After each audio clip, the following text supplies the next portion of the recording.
mais uma emissão do programa Viagens pelo Mundo com a Sónia Justo. Eu sou a Sónia Justo e hoje tenho um convidado muito especial, o Jorge Vassalo. E vamos falar sobre a sua paixão pela Índia. Olá, Jorge. Olá, Sónia. Obrigado. Muito obrigada. Só lembrar que este episódio passa na Rádio Sons do Sul, no meu canal do YouTube e em podcast. Agora sim. Olá, Jorge. Olá. Então, a tua paixão pela Índia. Quantas vezes já foste à Índia, sabes? Não sei. Quer dizer, dá para fazer contas, mas não sei. Deve ser à volta de uma dúzia, mais ou menos. Sei que já passei ao todo, porque já fiz essas contas uma vez, já passei ao todo quase 3 anos na Índia, da minha vida. Muito bom. E são muitas viagens, muitos regressos, muitos registros diferentes, às vezes, ou objetivos diferentes. Ok. Isso tem sido uma construção muito engraçada. Ok. Para quem não conhece o Jorge é um viajante, escritor, chefe culinário. Tento. É assim uma pessoa muito interessante. Multiusos. Multifacetado. Pronto. E então, a tua paixão pela Índia, tu tens ligações familiares com a Índia? Sim. Então, o meu bisavô foi o último governador-geral da Índia Portuguesa, de Goa da Mão e Diu. Okay. O que, enfim, eu acho que é um dos fatores que moldou ou que criou essa curiosidade pela Índia. Não é o único. Okay. Lá está, essa é uma ligação também. É um ponto de partida, se calhar. É uma ligação que é uma ligação forte e é uma ligação que alimentou um bocadinho depois a curiosidade por isso, pela Índia, mas que na verdade, enfim, eu não tenho uma ligação familiar no sentido de que eu não tinha família em Goa, ou não tenho família em Goa. Sim. Familiar neste sentido. Pois, mas sim. Mas havia, por isso há uma ligação da família com Goa e isso alimentou uma série de fantasias e ideias românticas enquanto era pequeno. Depois, juntamente, sei lá, com os filmes de Indiana Jones e com, sei lá, A Volta ao Mundo em 80 Dias, aquelas coisas todas. A Volta ao Mundo em 80 Dias. Sabes que sim, que ele passa na Índia e salva lá é o meu livro favorito de sempre. Ok. Enquanto livro. E sabes também porquê? Porque quando eu era pequena, eu não sei se tu te lembras, se calhar és mais novo. Acho que és mais novo que eu. Não, acho que não sou. Vais falar daquele desenho animado. Do Willy Fogg. Claro, o Willy Fogg. Eu adorava o Willy Fogg. Para mim, hoje em dia, eu costumo dizer o Willis Fogg. Exatamente. Para mim é o Willy Fogg. Pronto. Sim, era tipo uma raposa. Era. E há aquela cena mítica dele a salvá-la e que ela ia ficar ia para a fogueira com o marido. Também me lembro disso. Sim, que ele foi marcante. É mesmo. E os outros desenhos animados, agora não. Acho que não sei que não dão agora, mas na altura eram desenhos animados. E acho que aquilo era ao fim de semana que dava. E eu lembro-me de estar à espera assim por uma semana e estar a ver o próximo episódio. Sim, depois ele chega a achar que já chegou atrasado. Aquela última cena. Ganhou um dia. Spoiler alert. Se não viram, se não leram. Têm que ler. É um livro obrigatório. Aliás, toda a obra do Júlio Verne é uma coisa incrível mesmo. Peço desculpa à câmara. Pronto, me vou aqui virar, mas eu tenho aqui. Está aqui. Olha, é uma edição. É daquelas. Sim. É espetacular. Não, este é um livro obrigatório. Há uma série de livros que eu acho que fazem parte um bocado do imaginário e que desenvolvem muito também a nossa curiosidade. Isto é aqueles livros de bolso, mas é Volta ao Mundo em 80 Dias, que é o meu livro favorito. Olha, então pronto. Sempre. Foi um dos livros que moldou. Sim, eu vou dizer uma coisa que é um clichê absoluto, mas é por alguma razão. Ler é viajar. Em muitos sentidos. Sim, muitos sentidos. Desde viajar na maionese, viajar Mas ler é viajar. Mas eu comecei a viajar por outras realidades. Sim, também eu. Quando era miúdo não viajava propriamente, não viajava muito, nunca fiz muitas viagens com os meus pais, nem nada.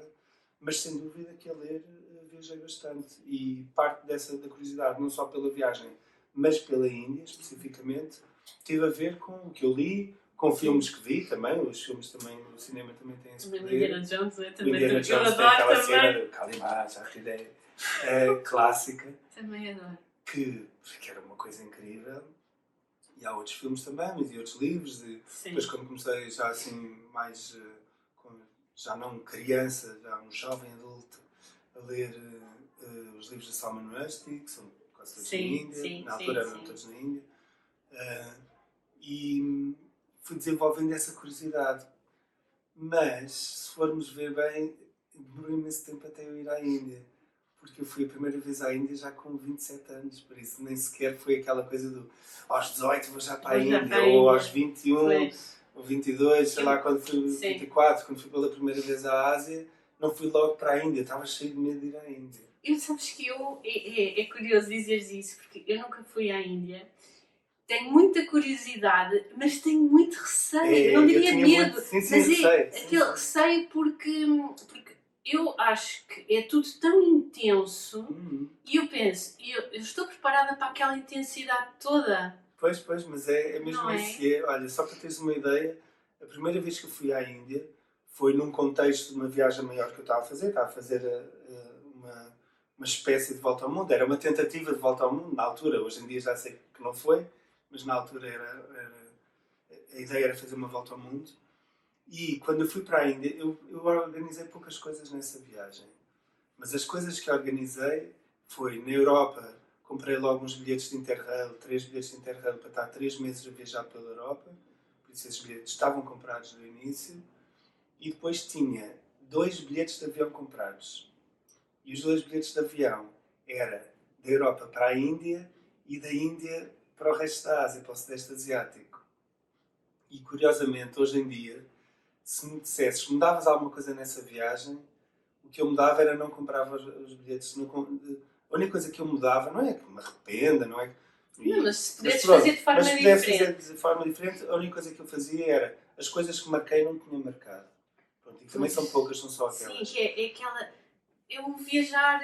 Sim, ia mais... Tanto que depois, por exemplo, o segundo voo acabei por mudar, enfim. Sim. E o primeiro voo, o que é curioso que o primeiro voo que fui... Acabei por ter viajado da Turquia para a Índia.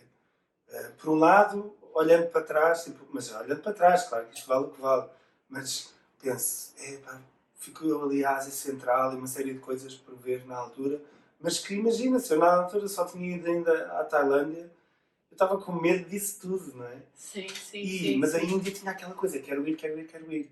Mas aquilo foi de tal maneira organizado nessa parte, não no sentido da viagem em si, não marquei nada na Índia, mas eu fiz pontaria e combinei com uns amigos meus que estavam cá em Portugal para, quando eu fosse para a Índia, eles também irem e estarmos lá todos juntos, porque eu estava cheio de medo de estar lá sozinho. Sim, era para te dar aquele conforto. Exatamente, e eu cheguei a primeira vez, não sei se, já não me lembro sinceramente se foi programado, eu acho que não, eu acho que foi mal programado, digamos, mas hoje em dia olho para trás e acho que foi bem programado, mas na altura achávamos que era mal, que eu cheguei 24 horas antes que os meus amigos. Por isso, eu cheguei tipo à noite, de madrugada, e eles só iam chegar na madrugada a seguir. Eu de repente tinha 24 horas em Bombaim, sem eles, e estava cheio de medo.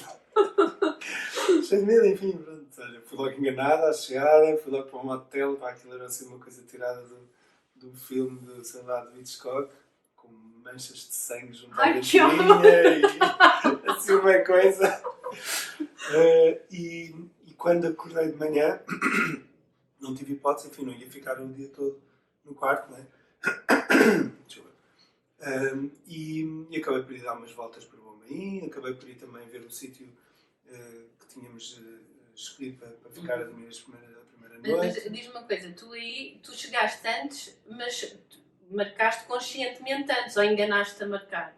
Não, nem me lembro, sinceramente. Eu acho que não foi consciente, porque Sim. Eu não acredito. Eu estou a perguntar isto porque uma vez fui para Marrocos e fui sozinha e lá é que me juntava ao grupo. Sim, foste conscientemente os dias antes. Não, eu enganei-me, porque okay. acontece muito isto, não é? Okay. Enganei-me e marquei um dia antes. Então também fiquei um dia sozinha em Marrakech, também me desenrasquei. Então pronto, mas é isso, então sabes exatamente o que é que eu estou a falar. Sim. E o facto é que, sei lá, não, mas eu acho que foi sem querer. E fiquei ali um dia em que fiz pouco, portanto estive ali ainda só a adaptar, mas muito chocado com uma data de coisas. Quando os fui buscar parecia que eu já era tipo, já era um entendido da Índia, que não era nada, não é? Mas sei que passámos o primeiro mês, os 4, viajámos os 4, e depois eles voltaram. Houve um deles que voltou ao fim de mais ou menos 15 dias, porque tinha de ser, e os outros 2 ainda foram 15 dias ou 3 semanas, não sei, mas e os outros ainda podiam ficar mais uma semana, qualquer coisa, ficaram ainda mais uma semana, e de repente eles foram embora e eu tinha mais um mês quase, ou mais, na altura, mais uns 15 dias, 3 semanas. E como é que tu te sentiste nessa altura quando... É assim, já estava mais confortável, já estava bastante sozinho. Mais confortável. Sim, mas ainda não tinhas aquela sensação... Mas ainda estava um bocado, e depois quando eles foram embora eu lembro-me que aquele primeiro dia, principalmente o primeiro dia, ainda por cima, enfim, como está contado num dos meus livros, publicidade, mas mesmo antes deles se irem embora, nós tínhamos ido para Varanasi, de comboio, e voltámos de Varanasi para Jaipur, que era um comboio que foi 24 horas, e era o comboio final, porque chegando a Jaipur, depois eles voltavam para Bombaim e iam embora, e eu ficava em Jaipur e tinha um mês ainda pela frente, ou umas semanas pela frente. E nesse comboio eu fui assaltado. Levaram uma mochila pequena, que basicamente era a mochila que tinha tudo o que era importante. Ai, meu Deus! Felizmente não tinha o passaporte lá, o passaporte estava comigo, provavelmente o cartão, multibanco, já nem me lembro como é que na altura isso ficou, mas devia ser, porque eu continuei a viajar, por isso. Mas perdi a máquina fotográfica, perdi a fotografia, perdi os diários de viagem, perdi uma série de coisas, nem sei tudo o que perdi. E na altura também perdi um bocado a compostura, digamos, e perdi um bocado a esperança. Primeiro, eu fiquei ali a bater mala, porque foi logo no início, foi no primeiro quilómetro da viagem, os primeiros 100 metros da viagem. Aliás, fui roubado ainda em Varanasi. Depois o comboio arrancou, e quando arrancou, para lá, onde é que está a mochila? Pois. Isso deve ser foi tipo a pior viagem da minha vida. Aquela sensação de perda e não podes fazer nada, não é? Foi super frustrante. Nós sabemos exatamente quem é que roubou, como é que foi aquilo, mas só olhando para trás é que sabemos. E depois estás num país estrangeiro que não dominas. Estás num mundo, estás noutro planeta, nem estás num país estrangeiro, estás noutro planeta, noutra galáxia. E estás sozinho? E no dia a seguir, ainda não estava com estes meus amigos, mas que iam embora no dia a seguir. Por isso fizemos essa viagem de comboio de volta a Jaipur. E tu aí tiveste aquela vontade de vir embora? Eu acho que não me lembro de ter essa vontade, sinceramente não me lembro de ter isso. Acho que se tivesses tido, tinhas lembrado assim mesmo. Sim, nunca pus isso mesmo em causa, mas fiquei lixado, fiquei muito abananado. Depois chegámos a Jaipur, passado 24 horas, ainda tive de ir para a polícia, preencher papeladas, e depois é triplicado, e não sei o quê, uma grande confusão. E valeu-te alguma coisa? Não. Valeu-me um papel de giro, assim preso, assim com corda, escrito à mão. Mas não valeu nada. Mas o facto é que depois eles tiveram de ir embora, foram embora, eu fiquei entregue a mim, um bocado ainda abananado, sem máquina fotográfica, depois ainda comprei uma assim daquelas que havia na altura, assim, das descartáveis, para tirar assim uma outra fotografia que fosse. Mas tinhas o telemóvel contigo? Qual telemóvel? Olha, estamos a falar de 2003. Havia lá telemóveis. Quer dizer, havia telemóveis, mas quem tinha, né? Sim. Não, e depois já havia, mas tinhas em casa, ias para a Índia e não tinhas um telemóvel. Não, isto agora foi boa. Mesmo em 2004, como fiz, acho que ainda não tinha. Acho que a primeira vez que viajei com o telemóvel foi para em 2007. Viajar com o telemóvel. E era os Nokias e aquelas coisas todas. Sim. Mas não vi nada disso. Isso é que era uma verdadeira aventura. Sim, lá nessa altura era. Assim, não vi. Tipo, tinhas uns cybercafés aqui e lá. Sim, porque eu acho que a primeira vez que eu viajei não existia Wi-Fi. com telemóvel. Em 2008, acho eu. Eu lembro que em 2007 eu não levava telemóvel. Que tinha um Motorola que abria cor-de-rosa. Ok, estás a ver? Mas eu lembro que em 2007, quando eu estive na Índia, eu não levei telemóvel em viagem, mas cheguei lá e os meus amigos de Bombaim tinham tipo um Nokia que davam sempre aos amigos que estavam lá. Sim, então deram-me, emprestaram-me e eu nessa viagem tinha sempre telemóvel. Mas aí até já existia Facebook. Sim. Em 2007, em 2007 fui para o Egito. E no Egito, eu não sei se... Olha, também não. E agora, pensando bem, se calhar em 2005, na viagem de 2005, acho que também já tinha. Bem, não interessa. Sim, mas pronto, estavas tu... Pronto, estava na Índia e olha, de repente estava desorientado, sem máquina fotográfica, sem não sei o quê, sem os meus amigos, também foram-se embora, não é? E depois, enfim, estava um bocado atrapalhado, mas o facto é que a Índia logo tem esse poder que é agarra-te logo. É que nem dá tempo para ser assim progressivo e para ser não sei o quê. É tão intenso. E há bocado estavas a falar da intensidade. A Índia é tão intensa que tu não tens muita hipótese. Não dá para ser uma progressão devagarinho, ir habituando. Não, é logo. E nesse mesmo dia, ainda por cima era o Diwali, que nós nem sabíamos o que era o Diwali. O Diwali é um festival na Índia. Basicamente é tipo o Natal deles. Mas é aquele das lanternas? É o das lanternas, mas não é o das lanternas de lançar para o ar. Lanternas de lançar para o ar é na Tailândia. Isso. Pronto. É o Black Pronto, estava... Enfim, é normal.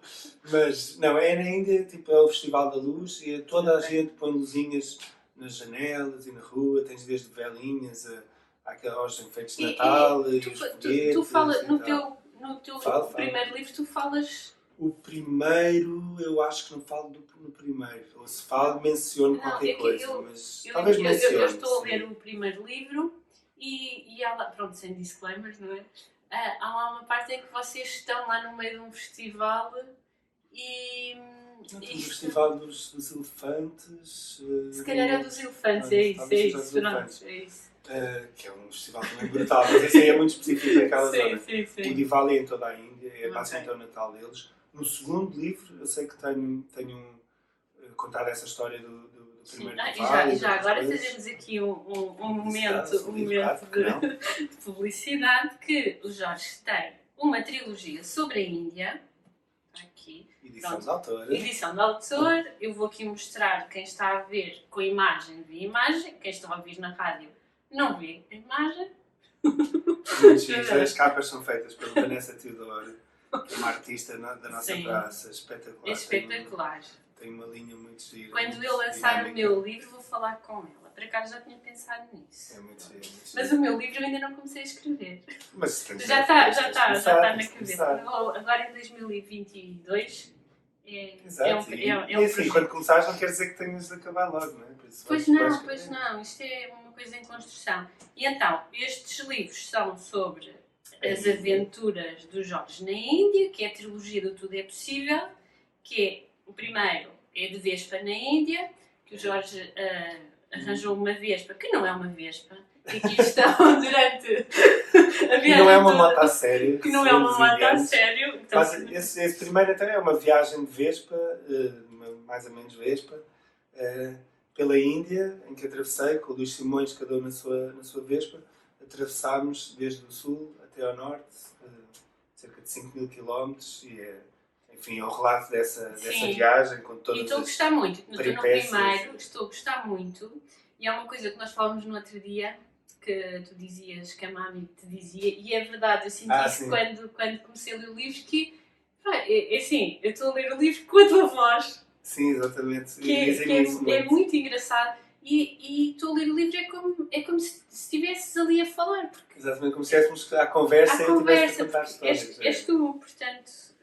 eu tento ter essa proximidade e falar de uma maneira que as pessoas, tipo, não só que se relacionem bem, mas que seja dinâmica. Sim, e depois tu às vezes falas de coisas que é muito engraçado, porque é mesmo isto, não é o que acontece, é floreados, portanto, está muito, muito bom.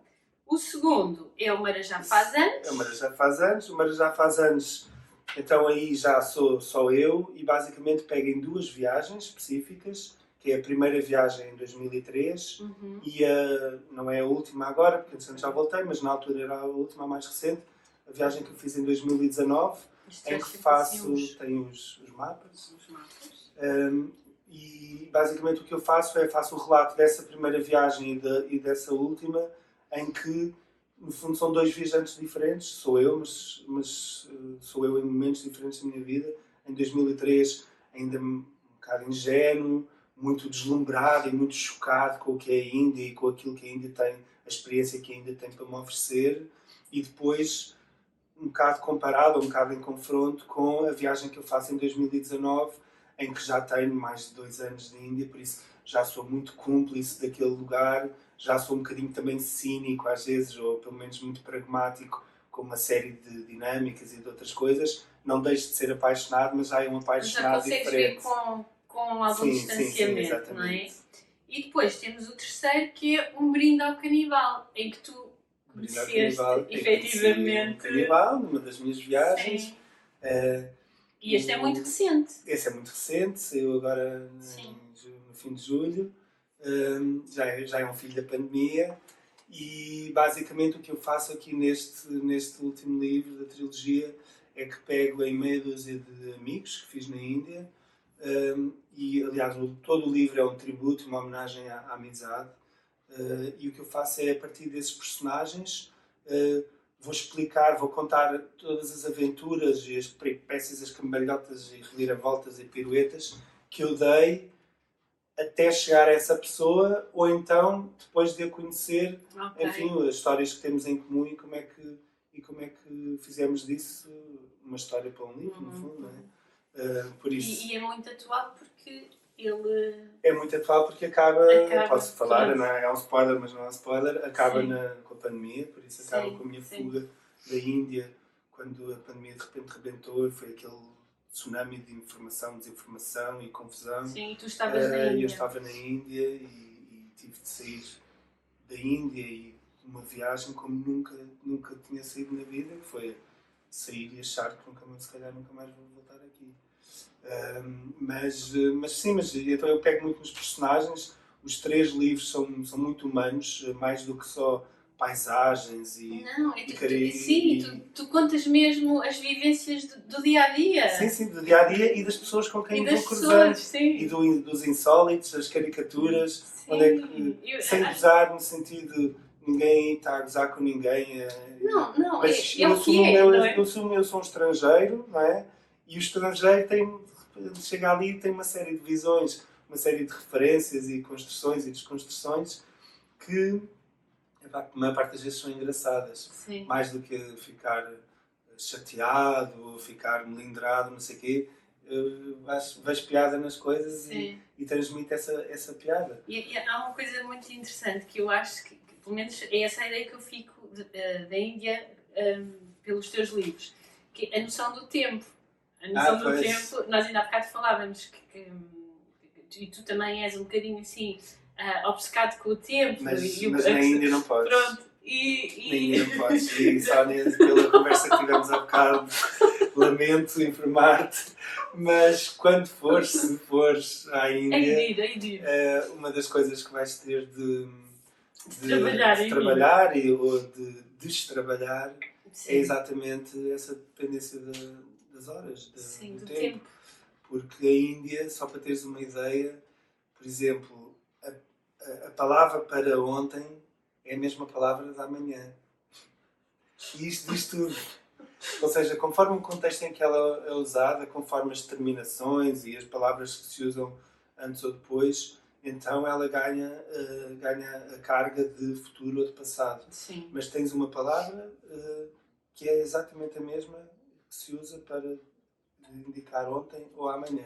Por isso estás a ver, não é? Sim, no teu livro, no primeiro, quando tu vais para comprar a Vespa, eu já tinha ansiedade. Já estavas ansiosa? Já estava ansiosa. Também eu. Porque era sempre, Também era. já vamos, é depois. Era sempre. E acabavas a jantar em casa de alguém, e do primo, e de não Depois sei eram o os quê. casamentos e as festas e isto, e agora realmente eles enrolam muito, gostam muito de enrolar. Na Índia costuma-se dizer que se alguém disser que é para daqui a bocadinho, é para amanhã, se é para amanhã é para outro dia qualquer, e se é para outro dia qualquer é porque nunca vai acontecer. E é um bocadinho isso. Nós lá temos mesmo de estar habituados à ideia de que as coisas quase de certeza não vão acontecer como nós queríamos. Aliás, eu aprendi isso na segunda viagem. A primeira já tive de conviver muito com isso, mas eu lembro-me ativamente, eu lembro-me que na segunda viagem foi quando eu tive consciência plena disso, porque eu estava em Bombaim, eu passei 6 meses na Índia e estava baseado em Bombaim, tinha um apartamentozinho lá e até fui lá, o objetivo inicial era fazer um trabalho com Bollywood e com não sei o quê, né? Mas pronto, ao fim de uma semana percebi que nem sequer ia dar. Mas o facto é que estava lá. Depois conheceste uns atores. Tenho muitos amigos lá que estão ligados a Bollywood, não são aqueles tubarões, são raia miúda, mas estão realmente efetivamente no meio, e eu em Bombay acabo por ter um bocadinho essa vivência também. E eu lembro-me que quando nós estávamos, cada vez que eles apareciam, eu tinha lá um apartamentozinho, apareciam e olha, vamos às filmagens de não sei o quê, ou vamos à casa de não sei quem, e metíamos no rickshaw e invariavelmente, durante a viagem, mudava-se de planos para aí 2 ou 3 vezes. Por isso, imagina o que é, tu saís daqui de casa para ir para Lisboa a almoçar, sei lá, porque vais tomar um café com alguém nos pastéis de Belém, e durante a viagem vais acabar em Alvalade a apanhar sol no jardim. Mas pelo meio já planeaste ir ao Saldanha para ir à FNAC ver não sei o quê, ou ir ao cinema às Amoreiras, ou seja, aquilo era tão cansativo. Era isso tão que eu te ia dizer. Ia-te perguntar isso quê? Mas era só ao princípio que era cansativo. Sim, é que... Eu a certa altura percebi, olha, deixa ir. Deixa ir porque é assim. E é engraçado que hoje em dia já aplico isso muitas vezes também até na minha vida. Porque às vezes quando se muda um plano e uma pessoa fica muito resistente a isso e fica muito, e agora, né? Mas eu muitas vezes penso assim, isto provavelmente nem vai ser isto que vai acontecer, por isso, porque é que eu estou tão irritado com isto, ou provavelmente vai acontecer, mas durante pouco tempo. Porque as coisas são muito... já falámos isto há pouco, tipo, de serem fluídas, mas são mutantes, imutáveis, não sei. Sim. Por isso, nada é muito definitivo. E o facto é que às vezes estamos a estressar com uma coisa que, na verdade, nem vai acontecer, ou vai acontecer por pouco tempo, ou vai acontecer de uma maneira um bocadinho diferente. Sim, e a Índia é isso, mas exponencialmente maior, tipo, completamente em fogo de artifício. A maioria das coisas que nós nos preocupamos, não é? E por antecipação, depois nada vão ser assim, não vão ser assim. Acontecer, não é? E acho que há um ditado qualquer, uma que só quer, que é tipo, se é um problema, resolve, não te preocupes. Isso não é um problema, então não tens razões para te preocupar. Tipo, é um bocadinho assim. E na verdade é isso, nós às vezes começamos a estressar com coisas, e eu ali estava e começava tipo, mas não íamos para não sei onde, mas não é. Mas de repente pensei assim, é completamente diferente, porque na verdade eu vou para onde eles me levarem, por isso, bora lá. E então aprendi um bocado a deixar-me levar. E se calhar também é por isso que alguns dos processos acabam, mesmo por exemplo o processo da moto, acabou por ser tudo aquilo, assim, porque eu também me deixei ir, e porque não fiz logo, não bati o pé. Mas se calhar se batesse o pé, a coisa nem sequer acontecia. Ou acontecia, mas acontecia, sei lá, com uma energia diferente, ou acontecia, mas muito obrigado, e arranjavam tipo a solução, a primeira solução que aparecesse e tal. E o facto é que, deixando as coisas acontecer, depois, sim, tu nem acreditavas quando viste não, nem acreditava. E é assim, e na verdade, até deves ter visto isso, que é, na verdade aquilo aconteceu, mas eu naquele dia já tinha decidido que se até ao dia a seguir não acontecesse, eu seguia com a minha viagem e tentava arranjar a moto noutro sítio. Mas o facto é que lá está, é que as coisas de repente... Havia sempre o primo, era o primo. Era o primo, da sobrinha, da filha, da vizinha, da não sei quantos, mas eu já estava ali num grande estado de ansiedade, eu já estava aí com também eu. Lá, quando eu vejo a moto, sério, Quando eu vejo a moto lá ao fim da Mas rua. depois a moto andou um bocadinho e parou. Não foi? Isso quando arranquei, sim. Quando arranquei. Sim. Quando fiz a primeira volta, não. Tipo, quando ainda estava a comprar a moto. Sim, mas depois quando vocês... Sim, ok, sim. vamos começar Aliás, a viagem. Deixa-me dizer, quando eu comprei a moto, quando experimentei a moto e era à noite, eu lembro-me de sair. E sair com a moto, eu estava tão contente de ter a moto que eu pensei assim, eu vou, mas é continuar a viagem, quero lá saber, eles estão ali. Não, mas pronto, voltei, paguei. E sim, quando arrancámos, finalmente, porque depois entre o comprar a moto e o arrancar, também foram mais uns dias, depois eram os documentos, eram não sei quantos, né? E quando arranquei, finalmente, ao fim de 500 metros, a moto foi abaixo. Eu nem queria acreditar, tanto tempo à espera e tanta... Lá nós íamos a apitar, a gritar, e vamos nós, índia, não sei o quê. E de repente, tipo, ao fim de 500 metros, começa a moto. Eu tipo, não acredito. Começo a chamar o Luís já ia assim mais à frente. Luís, a moto foi abaixo. Pá, não acredito. E depois foi... espero não estar agora aqui a criar nenhuma coisa só que olha para ali, mas basicamente era a gasolina que estava fechada. Era gasolina, não era? Acho que sim. Sim, na moto não tinha nenhum problema. A moto não tinha gasolina. Não estava fechada, é isso mesmo, já sei. Não estava fechada, mas estava normal e acabou a gasolina. E por isso as Vespas têm lá uma coisinha para se pôr na reserva. Ok. Pronto, porque tem uma reserva, mas tens de pôr na reserva. Que é para saberes que já está a acabar.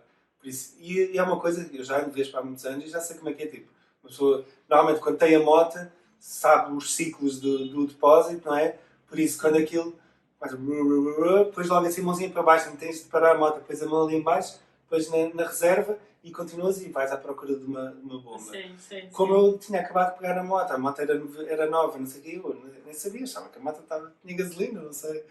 Por isso, quando ao fim de 500 metros já pensei, não. Eu quando estava a ler eu pensei, tanta coisa coisa que a moto não funciona. E por isso foi, pronto, resolveu-se indo depois a uma bomba de gasolina, mais à frente. Sim.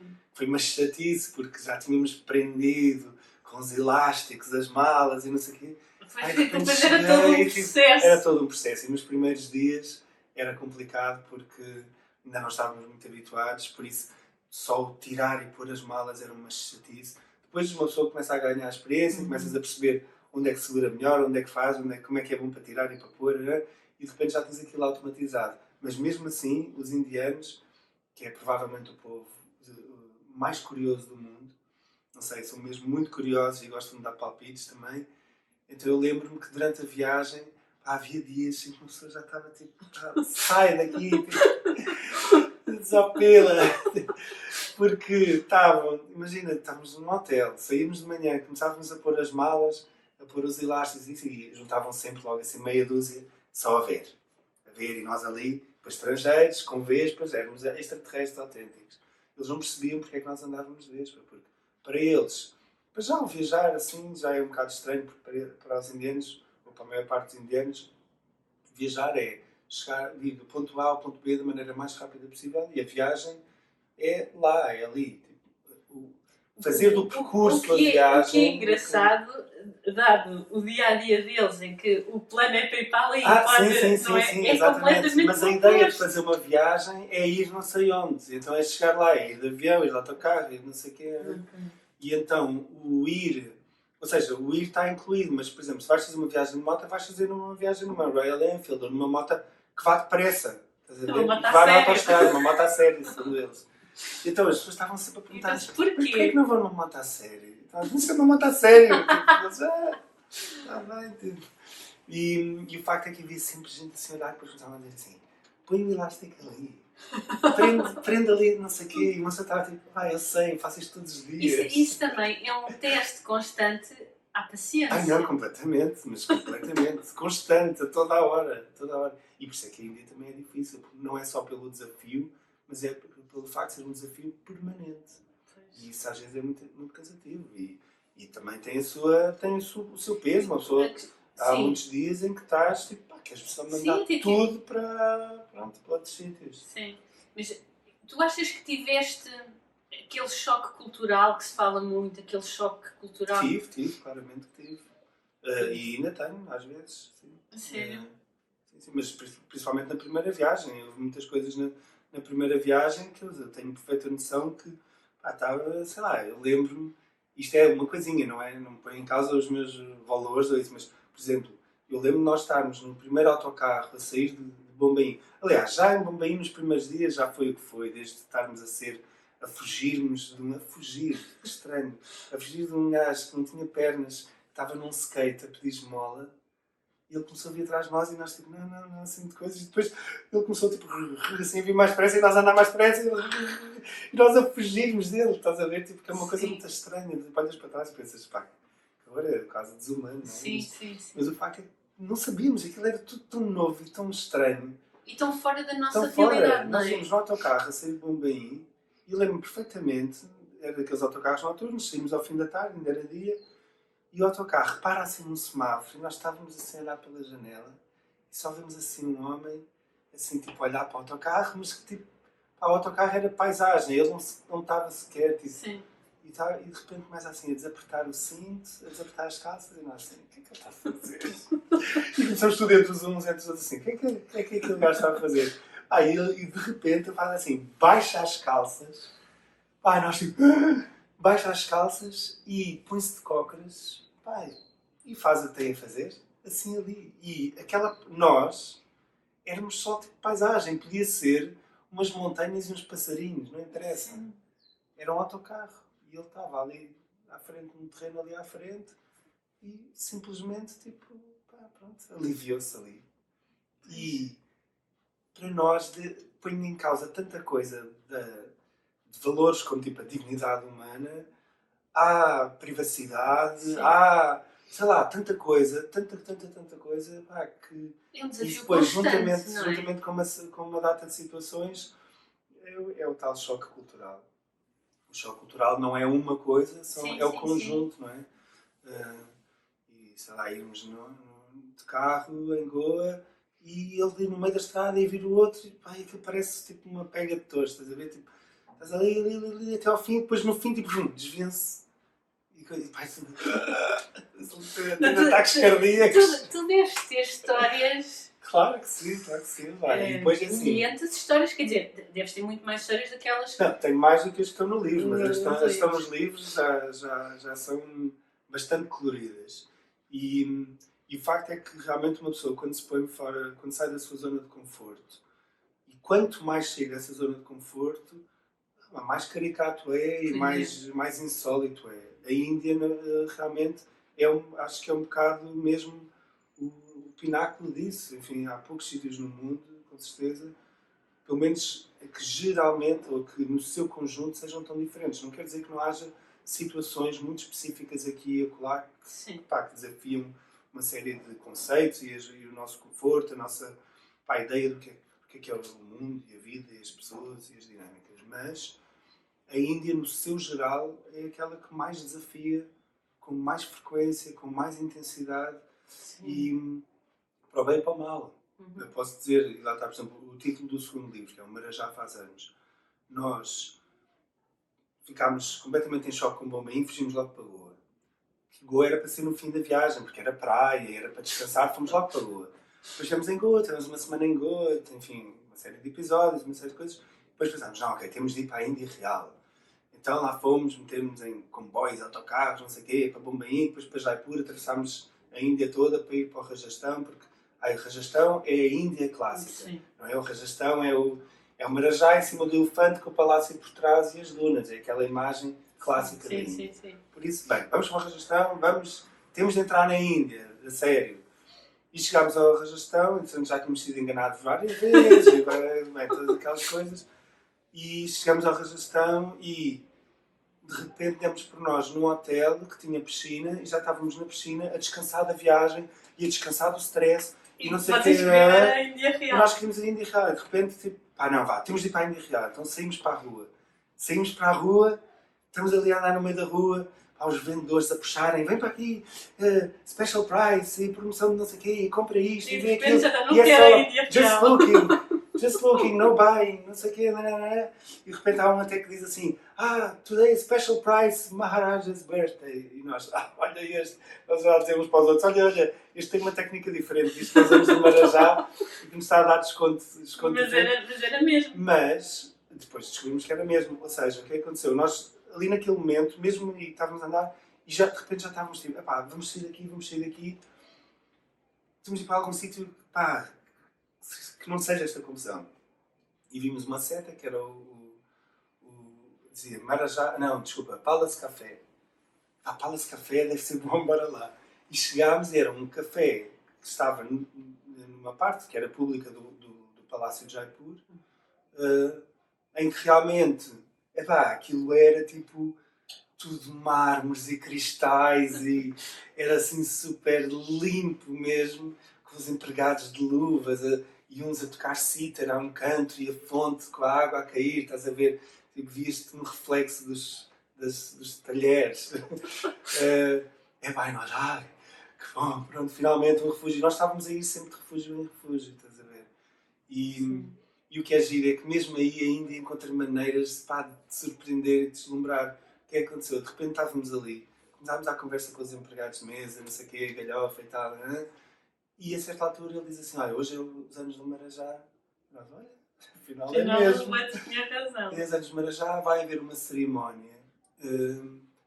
E vocês são muito bem-vindos a vir à cerimónia, a assistir à cerimónia, não sei o quê. Nós, olha que giro, E podemos ir assim, porque estávamos todos, sei lá, calções, e tudo. Pode, não há problema nenhum, não sei o quê. Já vos vimos aqui chamar. Então, mais no fim da tarde, já estávamos ali no cafezito. E chamaram-nos e levaram-nos pelo palácio adentro, corredores e pátios e não sei o quê, coisas maravilhosas.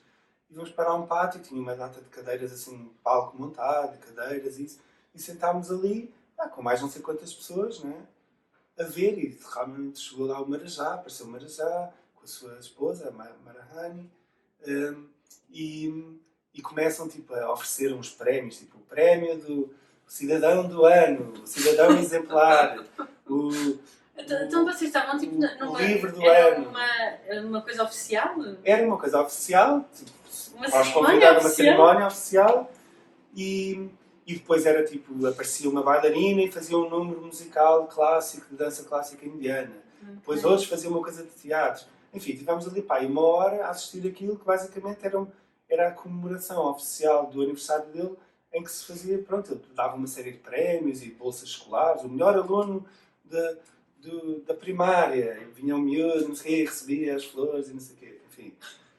E foi giro, foi muito divertido e principalmente no princípio estávamos deslumbrados com aquilo, de repente estamos num palácio no Marajá, com o Marajá ali à frente, nunca tínhamos visto o Marajá.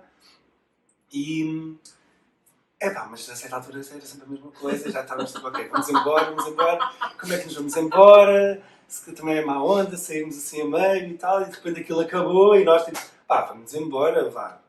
Pronto, está giro, bela experiência e tal, já podemos dizer.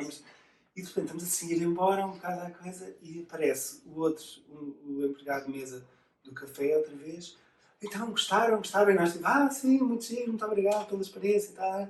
Ele assim muito nervoso, tipo, assim, sabem, é que o Marajá gosta de conhecer estrangeiros e tal, e nós, muito bem e tal. E ele ficaria muito contente, seria uma honra se ficassem para jantar. E nós tipo, a sério? Isto está a acontecer? Então imagina que acabámos num jantar de anos de Marajá.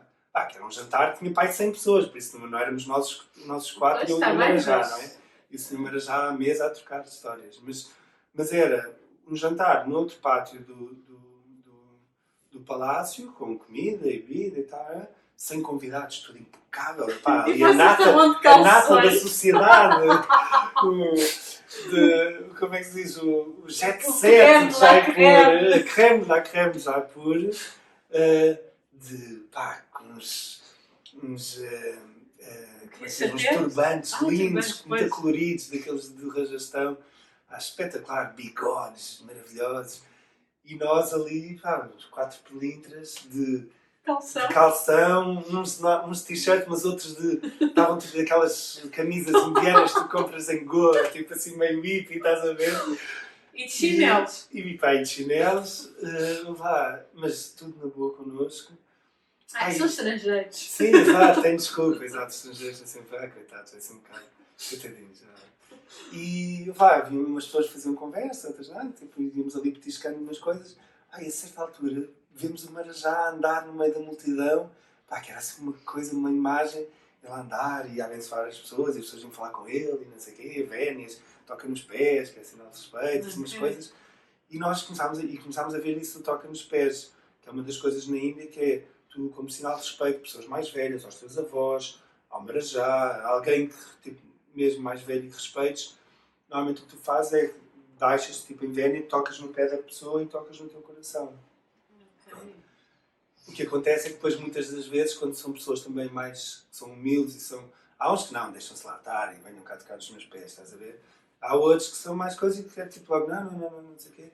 Aí nós vemos, vem o Marajá, vamos nós para os pés dele e ele tipo, nada disso, tipo, aqui um bacalhau, passou bem, como está? E nós, tipo, assim, de repente, ficámos de frente para ele, tipo, a dar um passo-bem ao Marajá, tipo, o que é que tu dizes, não é? Então, de repente, há nós dizemos, Happy Birthday, Your Highness. Happy Birthday, Your Highness. O que é que se diz, não é? Não sei, tipo, não sabes. E de repente, estávamos naquilo, exato. E ele começa a falar connosco, e então, de onde é que vocês são? E nós, somos de Portugal. Portugal.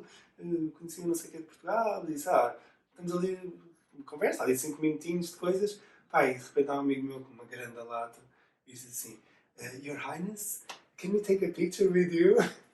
E pronto, olha, está a fotografia, está no livro, está a história também mais em pormenor, mas está a fotografia também no livro, basicamente foi tipo, assim, o pináculo, tipo, o Everest dessa viagem, foi realmente tirarmos a fotografia com o Marajá de Jaipur na festa de aniversário dele.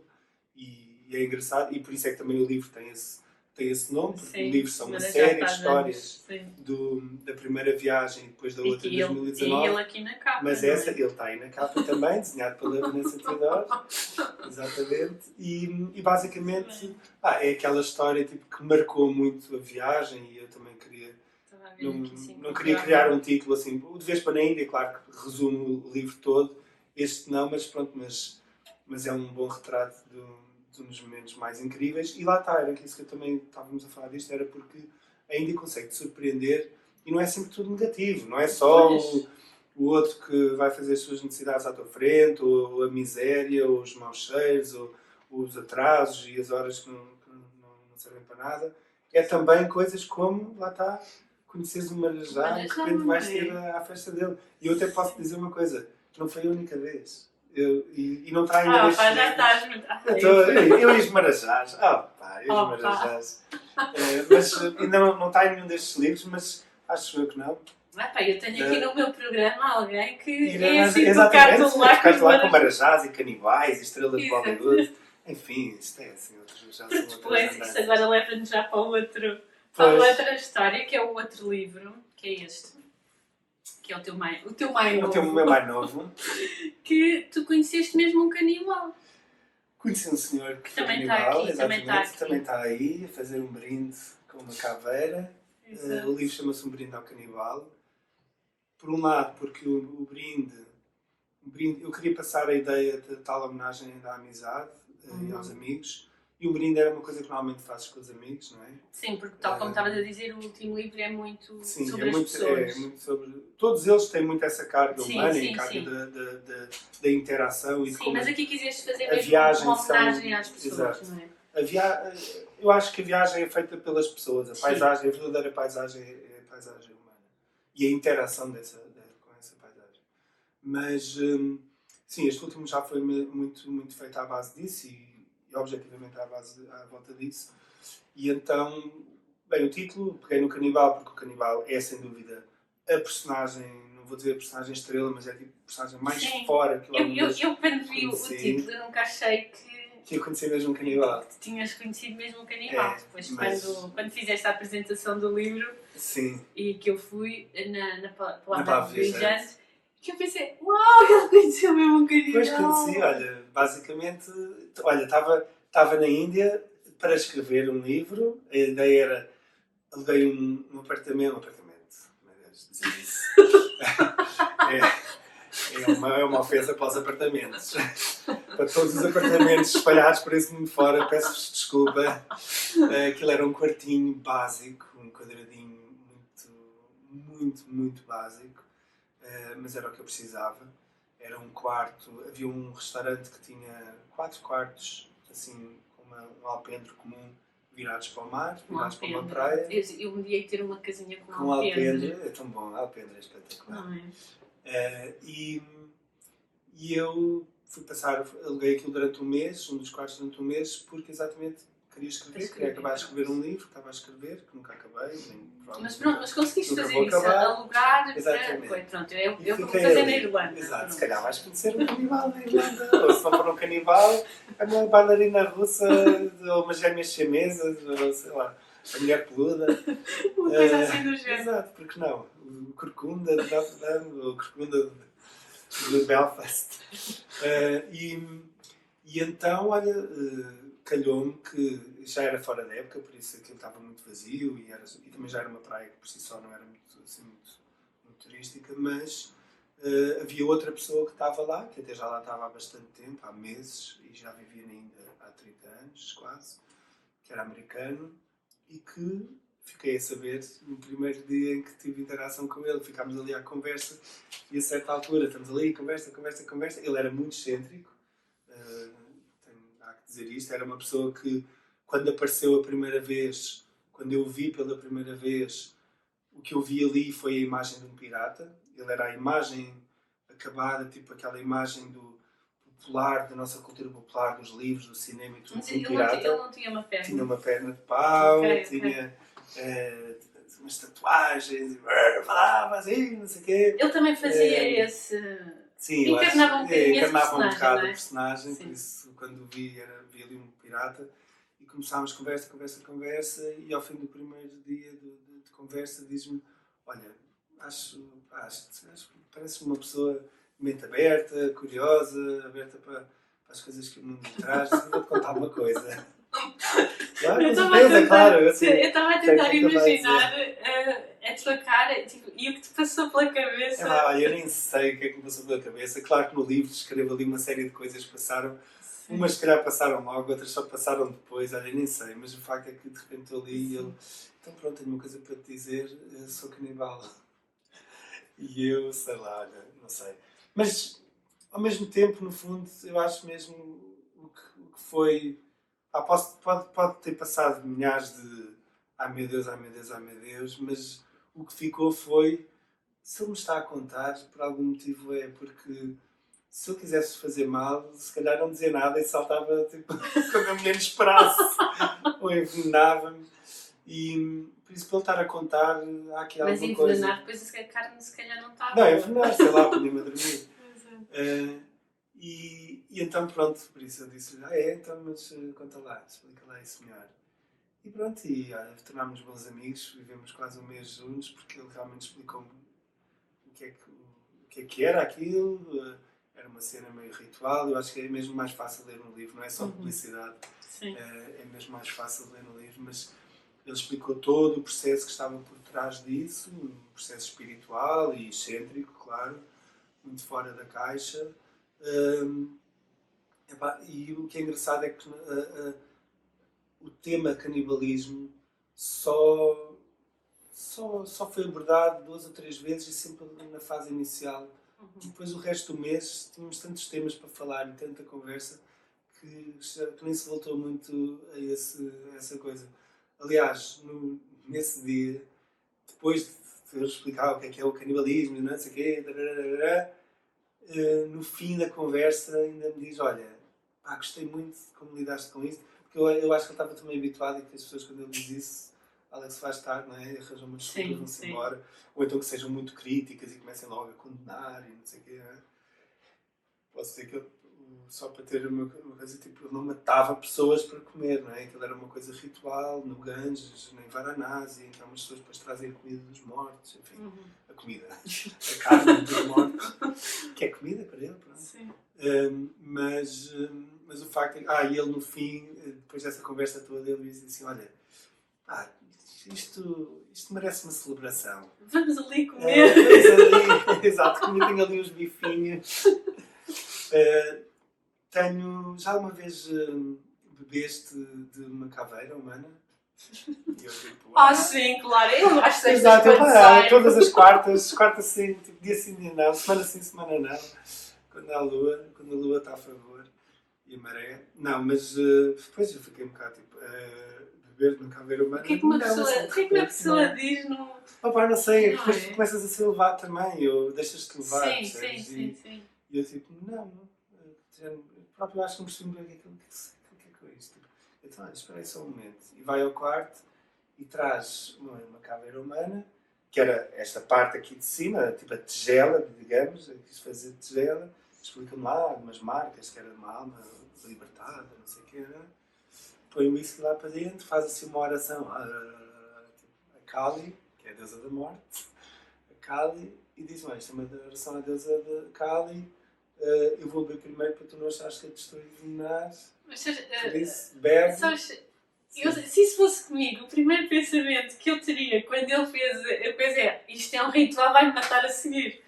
Não sei, passou-me tanta coisa. Também pode ter passado isso na cabeça, sinceramente. É assim, eu bebi, mas confesso que fui para o quarto, admito que sim, tranquei a porta nesse dia e estive ali, tipo, atento, especialmente atento, não é? Tipo, se calhar, nem sei, se calhar pus qualquer coisa debaixo da almofada, não sei. Mas o facto é que, olha, isso acabou por ser uma experiência também para eu também conhecer-me um bocadinho melhor e estar a perceber, estar aberto para as coisas. Sim, e como é que a pessoa acaba por reagir em determinadas situações que são completamente fora de tudo. Sim, fora de tudo mesmo. E olha, acabou por ser um mês muito giro na companhia dele. Não escrevi nada do livro. Quer dizer, escrevi partes, mas não acabei o livro. Sim, mas isso acabou por te dar material para... material para este, sem dúvida. É um de 6 ou 7 personagens, na verdade. Há outras histórias muito interessantes aí também. Sim. Mas sem dúvida que é assim, é mais fora da caixa mesmo, de outro mundo. Sim. Olha, também já estamos a acabar. Tínhamos muito mais para falar. Muito mais para falar. Mas também podes voltar depois para falarmos de outros países, se quiseres. Sim, gostamos da próxima vez. Indochina. Indonésia, Birmânia, tudo países interessantes. Muito bem. Olha, muito obrigada. Eu é que agradeço por partilhar um bocadinho destas histórias e fica sempre, uma pessoa depois começa, entra noutra e ficam 30 mil histórias. Qualquer um deles tem muita coisa, mas... Ficava aqui o dia todo. Só, por exemplo, estes são 7 personagens, na verdade, mas tudo há de Bollywood, a mais realeza e o príncipe. E nós no outro dia fomos a um jantar de amigos e tu estavas a contar histórias e nós saímos de lá, eram Exato. 3 da manhã. Mas é uma boa. Acho que os livros já são um bom ponto de partida para isso. Sim, e deram-me imenso prazer de escrever. Os 3 foram escritos em contextos completamente diferentes. O primeiro foi escrito em viagem, mas noutros países. Portanto, o primeiro foi escrito na Birmânia, no Irão, noutros países, mas em que eu, enfim, já tinha a história toda construída e tive de dar-lhe sumo e dar-lhe lógica. O segundo foi todo escrito na Índia. Foi mesmo escrito na Índia. E o terceiro foi escrito em casa, durante uma pandemia, em que eu achava, será que eu estou a conseguir transmitir tudo aquilo que eu queria, ou da forma que eu queria transmitir? Sim, porque depois estás a viver uma coisa... Pois, e estava a viver uma coisa também pesada, fora da caixa. Não é? Uma coisa extraordinária. Sim, extraordinária no sentido sim, mas é verdade. Que é uma coisa diferente. E eu pensava, a minha escrita normalmente é assim, muito divertida, dinâmica, uplifting, para usar uma palavra em inglês, não é?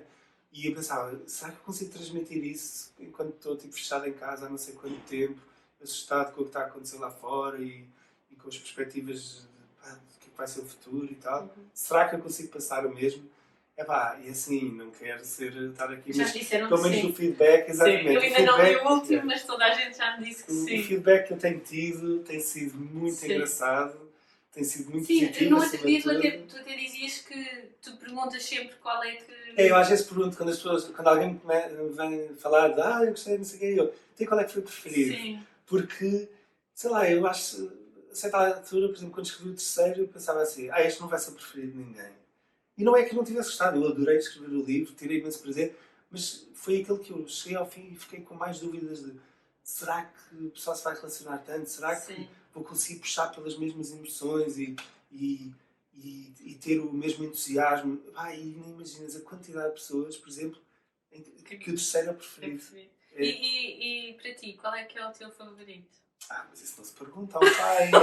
Pai não, é que é mesmo isso. Qual é que é o teu filho preferido? Não sei, não faço ideia. Cada um tem as suas qualidades, cada um tem os seus defeitos, a sua personalidade, e eu gosto dos três igual.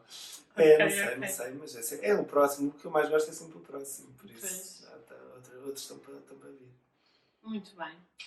Muito bem, ficamos por aqui. Espero que tenham gostado. Muito obrigada. Obrigado. E voltamos para a semana com mais um convidado, com mais uma volta ao mundo. Exatamente. E fiquem bem, protejam-se, fujam do bicho da pandemia, sejam responsáveis e conscientes. E até à próxima semana. Obrigada. Obrigada, Jorge. Obrigado.